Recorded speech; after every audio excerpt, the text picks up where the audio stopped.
सुरती ने कहा कि यदि तुम्हें इस गोद में बैठना है तो क्या करना पड़ेगा?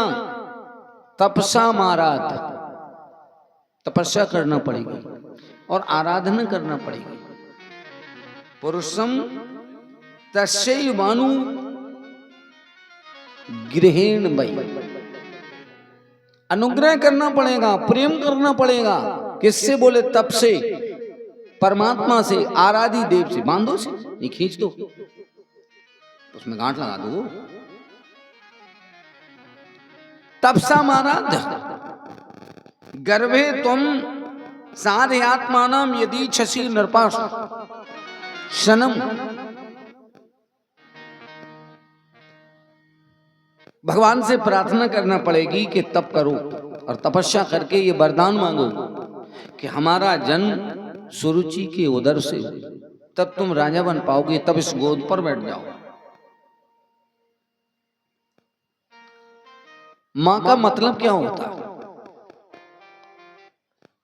हमारे शास्त्रकार लिख रहे हैं, मां मंगलम तातु परेषु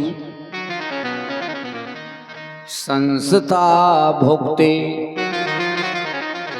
जनो यत् पर दुख तस्ततो।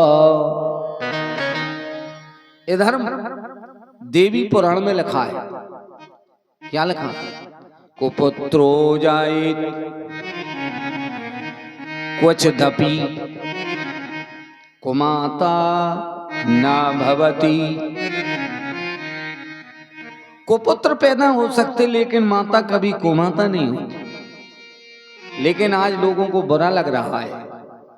किसका लग रहा है? बोले सत्य बात का। सुरुचि ने कहा कि तुम तपस्या करोगे तुम इस सिंहासन पर बैठ पाओगे। तो उसी समय ध्रुव जी को बुरा लग गया। और कितना बुरा लगा? 5 वर्ष का बालक था। जब 5 वर्ष के बालक को बुरा लगता है तो वृद्ध व्यक्ति को कितना बुरा लगता होगा? वृद्ध व्यक्ति को कितना बुरा लगता होगा? तो 5 वर्ष के बालक ने क्या किया? रोने लगा। और रोता हुआ कहां पहुंचा? रोता हुआ अपनी मां के पास में पहुंचा। मां के जब पास में पहुंचा तो मां ने क्या कहा? मां मंगलम। मां मंगल की मूर्ति है। सप्तशती में लिखा है, जयंती मंगला काली भद्रकाली कपालिनी दुर्गा क्षमा शिवा धात्री स्वाहा स्वधा नमोस्तुते। हम मां की वंदना करते कि धन्य मां, मां ने हमें क्या दिया? बोले मां ने हमें सौभाग्य दिया। किसका सौभाग्य दिया? कि उस मां ने मुझे रास्ता प्रशस्त करा दिया। मां हो तो कैसी मां हो? बोले जिस मां ने हमें भगवान की ओर जाने का सौभाग्य दे दिया। तो मां के बारे में एक गीत आ गया, अरे माई मंदिर माई पूजा मां से बढ़कर कोई न दूजा। माही मंदिर माही पूजा मां से बढ़कर कोई न दूजा। माही मंदिर माही पूजा मां से बढ़कर कोई न दूजा। माही मंदिर माही पूजा मां से बढ़कर कोई न दूजा। पूजा। माँ के बारे में शास्त्र पुराण कह रहे हैं। एक संत ने कहा और एक भक्त ने कहा,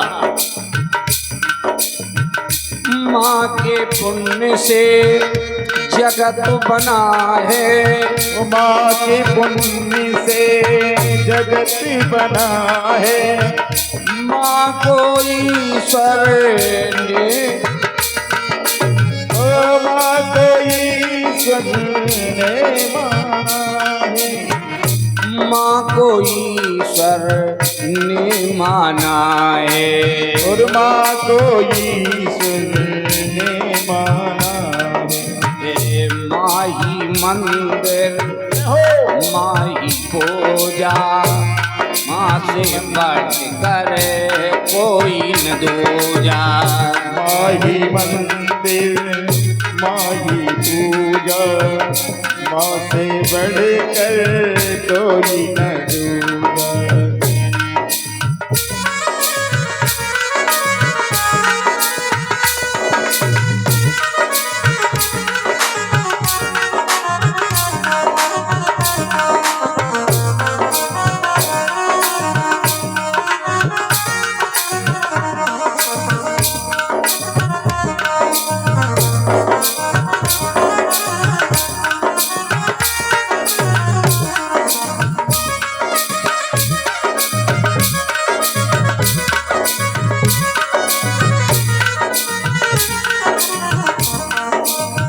माही मंदिर माही पूजा, माँ से बढ़कर कोई न दूजा।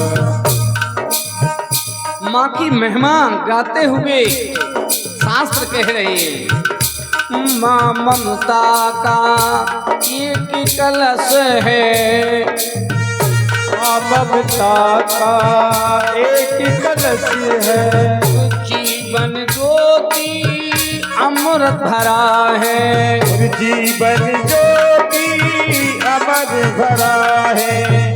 क्या अंबर और क्या ये धरती, क्या अंबर है क्या ये धरती, माँ की तुलना हो नहीं सकती, माँ की तुलना हो नहीं सकती। युग जाते हैं युग आते हैं, आते हैं आते हैं, माँ की गाथा दोहराते हैं, और माँ की गाथा दोहराते हैं, माँ की गाथा दोहराते हैं, अरे माँ की गाथा दोहराते हैं। बड़े बड़े ज्ञानी कहते हैं, बड़े बड़े ज्ञानी कहते हैं, माँ का रुतबा सबसे ऊंचा, माँ का रुतबा सबसे ऊंचा। माही मंदिर माही पूजा, माँ से बढ़ कोई न दूजा। माही मंदिर माही पूजा, माँ से बढ़कर कोई न दूजा।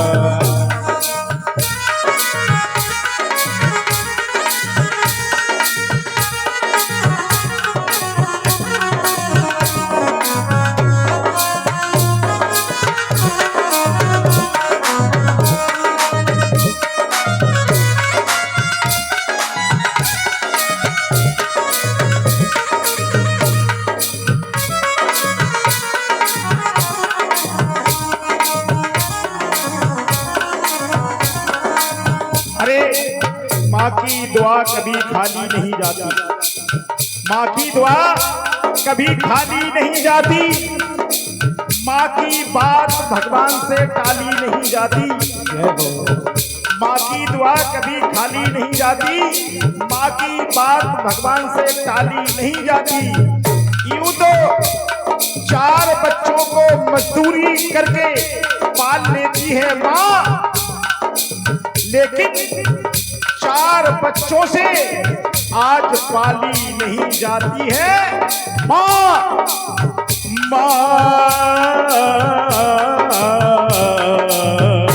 मेरी माँ, मेरी माँ, मेरी माँ, मेरी माँ, माही पूजा, माही मंदिर, माही पूजा, आसे बन करे कोई न दूजा, आसे बन करे कोई न दूजा।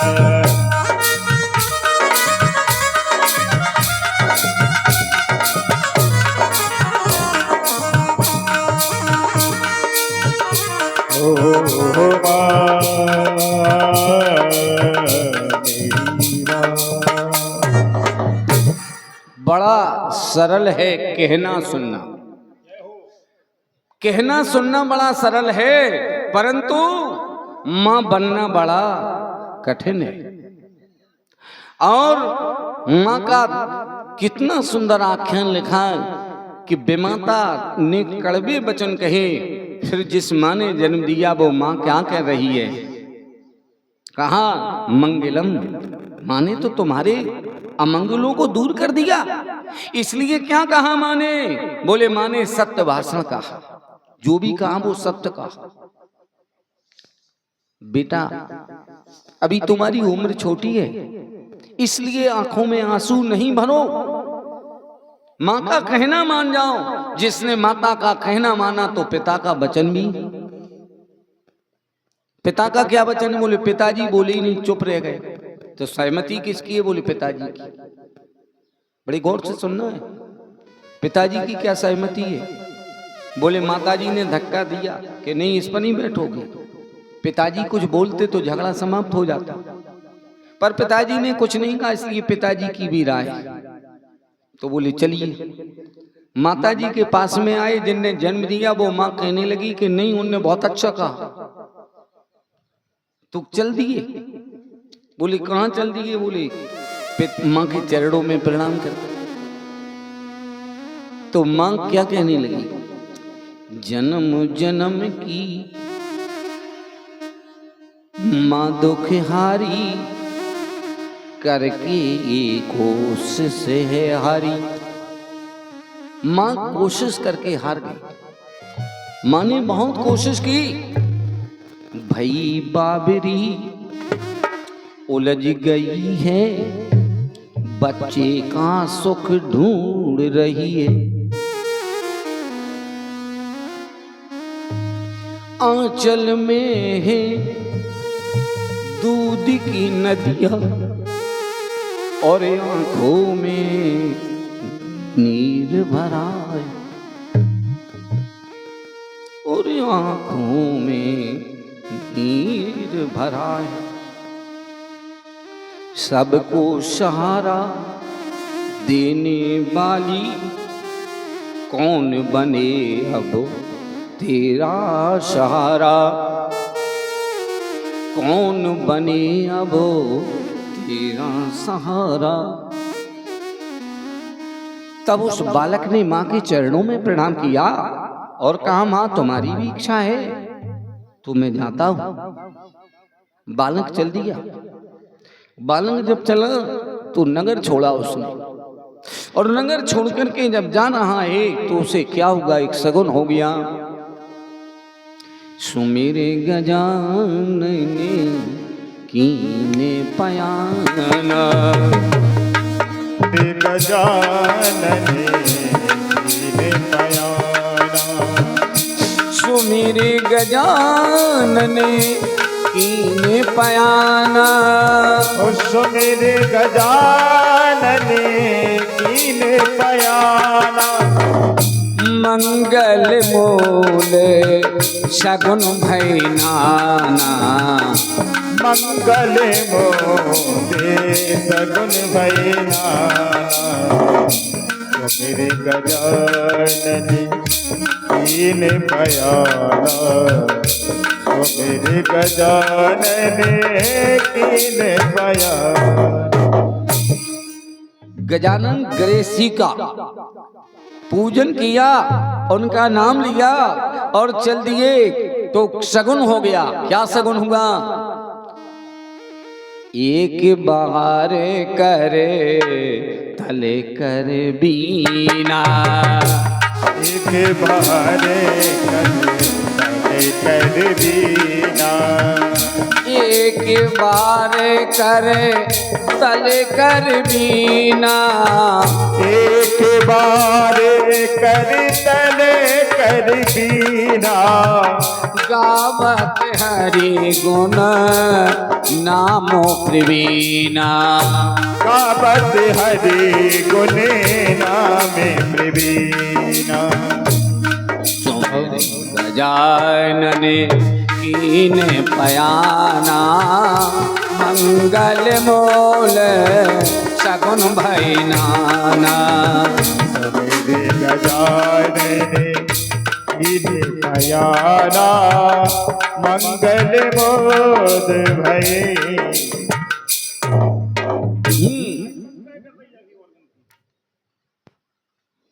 ज्यादा वोल्टेज नहीं है महाराज, हाँ, इसलिए ने थोड़ा इस लगा दीजिए ने, थोड़ा चेक कर लो, उसमें कोई दिक्कत नहीं।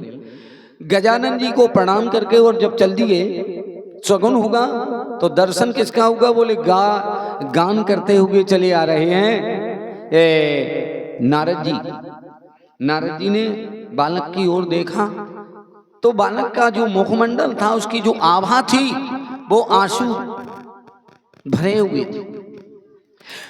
पूछा बाबा नारद ने कि तुम कौन हो? उसने कहा मेरा नाम ध्रुव है, मैं उत्तानपाद का पुत्र। कहाँ जा रही हैं? मैंने निश्चय किया कि मैं तपस्या करूंगा। नारद जी बोले अभी तुम्हारी उम्र तपस्या की नहीं, तो मेरे साथ चलो, मैं राजा को समझा दूंगा। तुमको अभी क्या करूंगा? अभी तुम्हारा विद्याध्ययन करने का समय, तुम पहले विद्याध्ययन करो, फिर इसके बाद क्या करना है? विद्याध्ययन के बाद में तुम्हारी उम्र हो जाएगी, तुम्हारा फिर विवाह होगा, और विवाह होने के बाद में फिर तुम जब स्त्री संग करोगे तो फिर तुम भी किसी को अपने समान बालक, जब कहीं तुम्हें ये पता लग जाए। देखो हमारे पास कथाओं का तो बहुत ढेर है, पर हम एक अन्य से कथा सुनाने जा रहे हैं आप। ये पिताजी पुत्र से नाराज हो रहे हैं और यहाँ पुत्र पिताजी से नाराज हो रहा है। कथा विपरीत है, समझना, टेढ़ा कम, शास्त्र की ही कथा वो। तो बोले कि वो जब ये ध्रुव जी चल दिए तो उस समय नारद जी ने कहा कि तुमको किसने ये मार्ग दिया है? बोले हमारी माता जी ने, पिताजी ने। तो माता पिता का तो वचन तुमने स्वीकार कर लिया, लेकिन तुम तपस्या का क्या करोगे? अभी तो तुमने गुरु ही नहीं बनाया, तुमको गुरु बनाना पड़ेगा। 5 वर्ष का बालक क्या जाने कि गुरु क्या होते?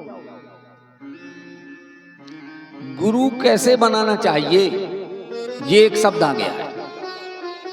गुरु चाहिए कैसा? गुरु के बारे में लिखा है कि गुरु शिष्य का उद्धार कर दे, मार्ग प्रशस्त करा दे, किसका? भगवान से मिलाने का मौका दे दे। गुरु कौन होता है? बोले मार्ग बताने वाला। कौन से मार्ग का? अंधकार को निवृत्त करने वाला। इस शरीर के अंदर अंधकार भरा है, इस अंधकार को निकाल दे, उसका नाम गुरु है। तो अंधकार कौन निकाल सकता है? बोले अंधकार वो निकालेगा। कौन निकालेगा? अंधकार निकालने वाला कौन है? गुरु उपदेशक होते। गुरु के उपदेश से शिष्य का कल्याण हो जाता, लेकिन उपदेश ग्रहण कर ले शिष्य, पर शिष्य जो है उपदेश ग्रहण नहीं करते हैं, और गुरु उपदेश देकर चले जाते। उपदेशक को चाहिए कि गुरु की ओर न देखें, उपदेश को समझ ले। तो बोले उपदेश को समझने वाला वह व्यक्ति क्या करता है? बोले क्या करता है? बोले आता है कथाएं। बोले कि गुरु का जो है पात्र बना कौन? बोले एक चोर। चोर बना। चोर ने क्या किया? बोले चोरी की। जीवन भर चोरी करता रहा। अब उसने कहा कि चोरी तो मैंने बहुत की, पर चोरी किसी ऐसे व्यक्ति की जाए कि जिस चोरी में जीवन भर का लाभ हो जाए। ऐसा कोई भी व्यक्ति नहीं जो चोरी ना कर रहा हो। देखो हम भी बैठे हैं मंच पे, हम भी चोरी कर रहे हैं, लेकिन हमारी चोरी पकड़ में नहीं आ रही। जब भगवान स्वयं कह रहे हैं कि हमने भी चोरी की, तो कौन सा व्यक्ति बच पाएगा? बड़ी विचित्र बात है कि कथा हम बहुत सुनते हैं, पर ये विचित्र कौन है? तो बोले चोरी कौन किसकी कर रहा है? सबसे बड़ी चोरी किसकी है? बोले कोई घर में ही चोरी कर रहा है, और कोई घर से बाहर जा रहा है तो बाहर चोरी कर रहा है, और कोई घर में बैठे ही चोरी कर रहा है। बोले किसकी कर रहा है? बोले बिजली की। मीटर नहीं लगा है, और लगा भी मीटर है तो मीटर चालू नहीं है, तो सरकार की चोरी। माफ करना जरा सज्जनों, देखो बात मेरी सजावट वाली नहीं है, सच्ची बात है, और सच्ची का रंग रूठा है। तो बोले चोरी में सब फंस गए। चोर ने सोचा जिंदगी चोरी ही में गुजर गई, अब तो कोई हमें दूसरा निकालना पड़ेगा। तो एक राजा के यहाँ एक बेटी का जन्म हो गया। बेटी की उम्र थी केवल 7 वर्ष। एक दिन वो बेटी अपनी माता पिता के साथ में बगीचे में घूमने पहुंची। तो बगीचा कितने होते हैं? बोले 2 बगीचे। एक ये संसार रूपी बगीचा है जिसमें हम और आप बैठे, ये बगीचा है, ये बगीचा है। लेकिन बगीचे में पेड़ लगे, फूल ना आते हैं, पर फल नहीं लगते। उस राजकुमारी ने अपनी माँ से पूछा कि इस बगीचे में जो पेड़ हैं, इन पेड़ों में जो फूल लगे हैं, वो फूल क्या कर रहे हैं? आज खिले कल झुक चले, परसों मिलेगी धूल, और देख दशायों फूल की, सो फिर क्यों फूलते फूल। राजकुमारी के आंखों से आंसू गिरने लगे, तो उसकी मां ने समझाया। मां कहने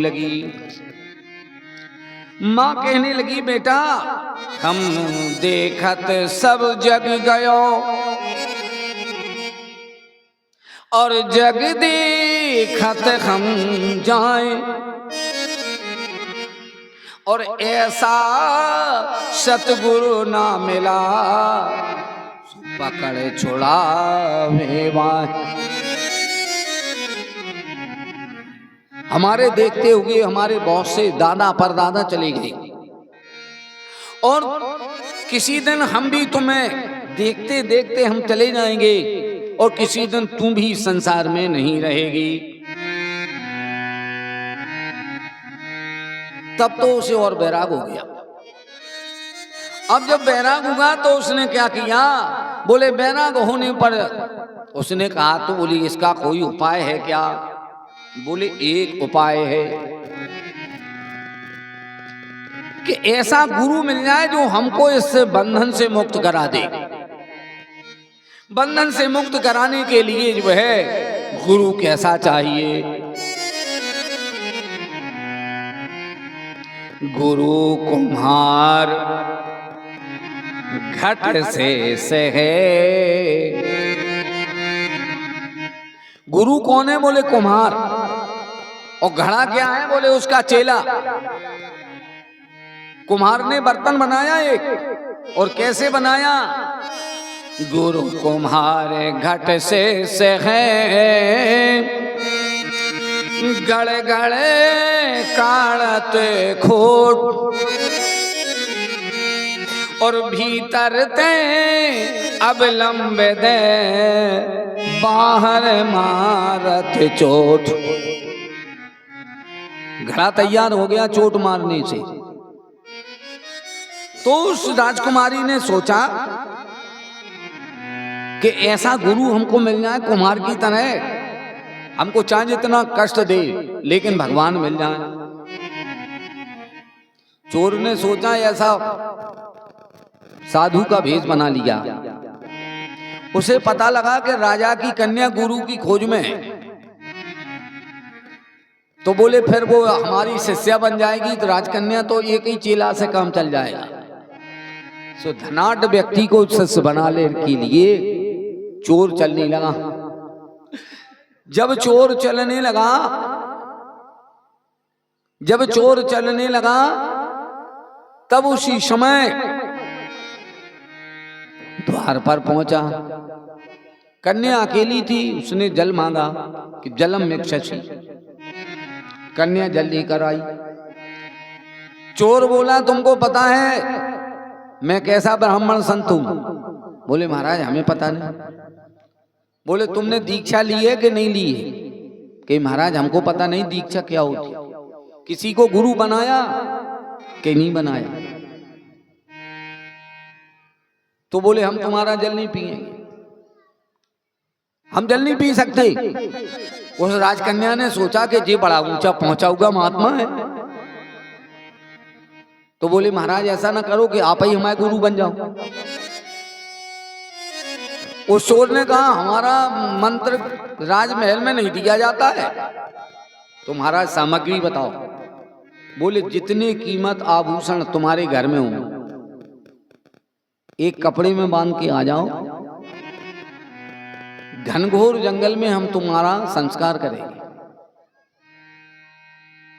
राजकुमारी उस संत के पीछे चल दी। एक सघन जंगल में उस कन्या को पेड़ से एक रस्सी से बांध दिया उस चोर ने। अमूल्य जेवर लेकर के वो वहां से चला गया। उसने कहा कि अब हमें कोई जरूरत नहीं है, पूरा जीवन चला जाएगा हमारा। लेकिन परिणाम नहीं देखा कि परिणाम क्या होगा। तो परिणाम में ये स्थिति हुई कि एक दिन बीता, 2 दिन बीते, वो कन्या उस पेड़ से बंधी है। कन्या ने कहा गुरुदेव आपने हमें बांध तो दिया है लेकिन इसको छोड़ने के लिए। बोले जब तक हम ना आ जाए तब तक किसी से बंधन मत वह छुड़वाना।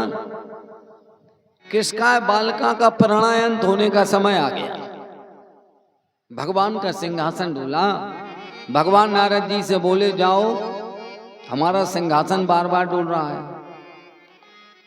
नारद जी बोले महाराज कितने लोग धरा पर तपस्या कर रहे हैं, किसी तपस्वी की तपस्या से आपका सिंहासन डाले। बोले नहीं उसके पास जाओ। नारद जी बीणा लिए हुए आए धरा पर। देखा सघन वन में एक कृष्णकाय बालिका पेड़ से बंधी है जिसका प्राणायंत होने जा रहा। नारद जी बोले बेटी तुम्हें किसने बांधा? बोले हमारे गुरु ने। बोले वो गुरु कहाँ है? बोले गुरु का हमें पता नहीं। तो बोले हम तुम्हें इस बंधन से छोड़ सकते? बोले गुरु नहीं, बंधन से तो गुरु ही छोड़ेंगे।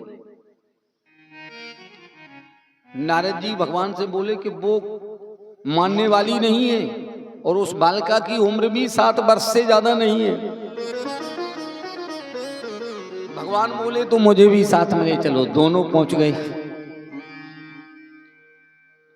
भगवान ने कहा कि बेटी क्या हम तुम्हारे बंधन को छोड़ सकते हैं? तब उस बेटी ने कहा कि गुरुदेव ने बांधा, अगर आप छोड़ दोगे तो गुरु नाराज हो जाएंगे। भगवान बोले गुरु का क्या काम है? गुरु क्या सिखाते? जप तप मख सम दम व्रत दाना और विरत विवेक योग विज्ञान। गुरु ये सिखाते। पर ऐसा गुरु जिसने तुमको बंधन में डाल दिया, तो भगवान से वो कहने लगी कि अगर आप मुझे इस बंधन से छोड़ दोगे तो मेरा कल्याण नहीं होगा, क्योंकि मेरे गुरु ने मुझे ये वचन दिया था कि जब तक मैं नहीं आ जाऊं बंधन नहीं छोड़ सकते। भगवान बोले नारद जी से कि इसके गुरु को पकड़ के लाओ। कैसा गुरु है? तो गुरु एक जगह भंडारा चल रहा था, पत्तल पर बैठे हुए थे, दोनों हाथों से भोजन कर रहे थे।